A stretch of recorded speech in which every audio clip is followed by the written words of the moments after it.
क्योंकि बिल्कुल लफंडर हो चुका था मैं। फादर ने शुरू से ही मुझे शॉप पे लगाया। शॉप पे मैं साफ सफाई किया करता था, वहां पर छोटे मोटे काम किया करता था। मैं दिल्ली आया और दिल्ली आने के बाद मुझे लगा यार अपन तो यूट्यूब से हैं तो इज्जत विज्जत तो होगी। मैं पार्टी में पहुंचा। बहुत बार लोग वही बात लिख देते हैं, तेरी औकात से बड़े सपने देख रहा है तू। तो बोलता है कि तेरे पापा को हम जानते हैं, तू कल भी दुकान पे था, आज भी दुकान पे और कल भी दुकान पे बैठेगा। मैं एक बात जानता हूं, मैं किसी सब्जेक्ट का महारथी नहीं हूं। मैं कोई सब्जेक्ट या फिर कोई चीज अच्छे से नहीं जानता हूं। मैं एक चीज जानता हूं, मैं एक चीज का कलाकार हूं, और वो powerful people don't come from powerful places. Powerful people make powerful places. Guys, मैं राजस्थान के एक छोटे से शहर सूरतगढ़ से हूं। आप में से बहुत सारे लोगों ने शायद उस सिटी का नाम भी नहीं सुना होगा। पापा शॉपकीपर हैं, मम्मा हाउस वाइफ है।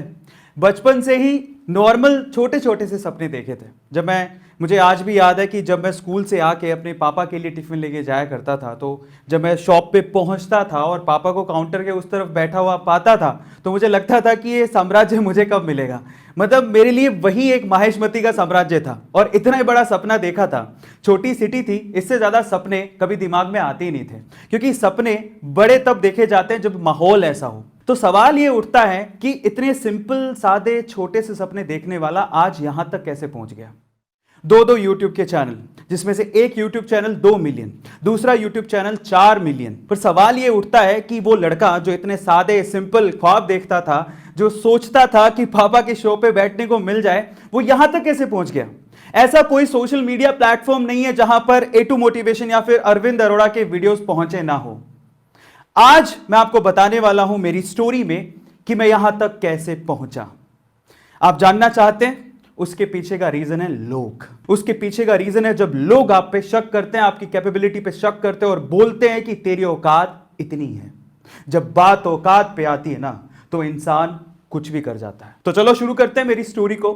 मेरी जिंदगी में पहली बार उंगली की मेरे मामा ने सॉरी मामा, आपका नाम ले रहा हूं, मैं बहुत प्यार करता हूं आपसे। बट द थिंग इज, ये स्टोरी कैसे शुरू होती है मैं आपको बताता हूं। तो फादर ने शुरू से ही मुझे शॉप पे लगाया।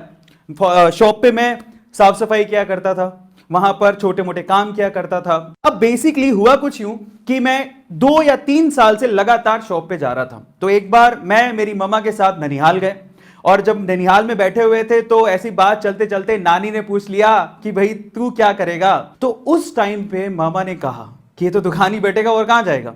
तो मैंने कहा आपको कैसे पता। तो बोलता है कि तेरे पापा को हम जानते हैं, तू कल भी दुकान पे था, आज भी दुकान पे और कल भी दुकान पे बैठेगा। हालांकि मुझे भी दुकान पे ही बैठना था, लेकिन वो तो भगवान बन गए यार, मेरा फ्यूचर लिख रहे हैं, मेरा फ्यूचर लिख रहे हैं। अब यहीं से मुझे एहसास हुआ कि ये है मेरी लाइफ की पहली उंगली। मुझे माहिष्मती साम्राज्य चाहिए था, पर अब नहीं चाहिए।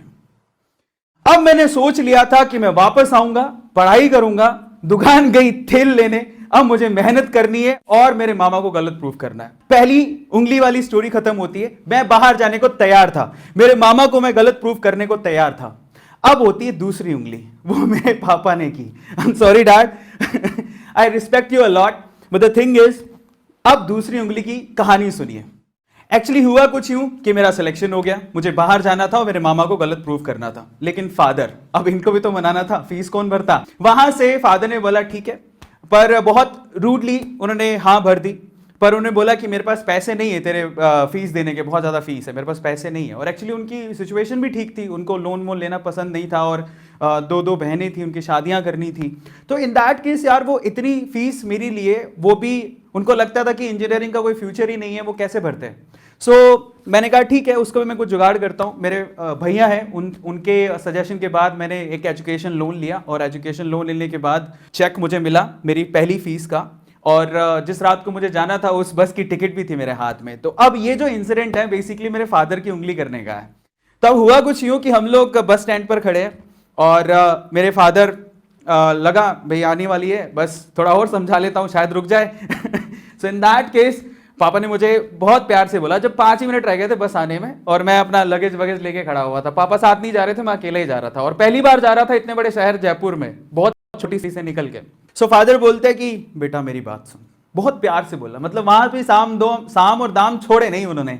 बोले कि देख बेटा, अभी तो अगर तू घर चलता है तो ये टिकट के 125 रुपए का नुकसान होगा, और अगर तू नहीं गया तो तेरी फीस ये जो दिख रही है ना, जो चेक लेके घूम रहा है, उसका भी नुकसान होगा, क्योंकि इंजीनियरिंग कोई वैल्यू नहीं है और तू कुछ कर नहीं पाएगा, इसलिए चल घर, अभी भी सोच ले।